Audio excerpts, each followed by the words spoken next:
En plus d'être un sanctuaire pour Al-Qaïda dans la péninsule arabique, le Yémen est-il en train de devenir une nouvelle terre conquise pour l'organisation État islamique? La situation chaotique dans le pays accélère l'implantation du groupe terroriste, d'autant que leur leader a ordonné le retour des djihadistes yéménites dans leur pays pour combattre les rebelles chiites houthis et les forces de la coalition menée par l'Arabie saoudite. Le point sur la situation avec Florent Rodeau.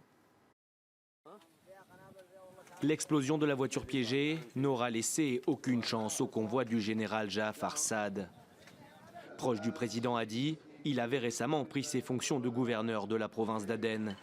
Ses gardes du corps, au nombre de 6, ont également tous été tués sur le coup.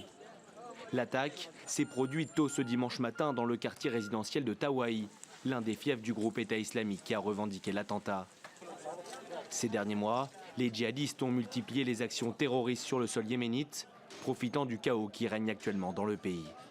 Vu la dégradation accélérée de la situation, l'État islamique considère qu'il y a une opportunité assez inédite avec le terreau yéménite. Manifestement, il y aurait eu des instructions du calife autoproclamé al-Baghdadi à partir du mois de septembre pour faire rentrer les activistes de l'organisation au Yémen, ceux originaires du Yémen, et justement s'implanter plus durablement.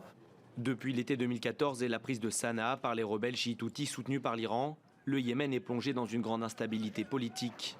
Avec un État en plein délitement, le pays est devenu une base arrière privilégiée pour organisations terroristes.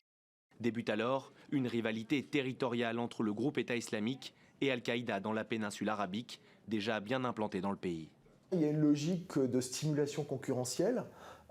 Sur le fond, il y a un ennemi commun.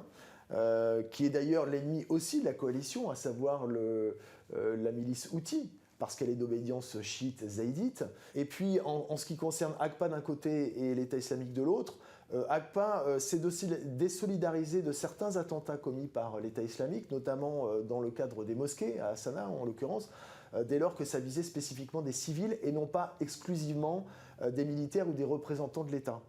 Revenu à Aden mi-novembre avec l'ambition de sécuriser les provinces du Sud, le président Hadi doit engager des pourparlers avec les rebelles chiites houthis à partir du 15 décembre prochain en Suisse. Son objectif, restaurer une autorité gouvernementale assez forte pour ensuite s'attaquer au groupe État islamique et ainsi réduire son influence grandissante.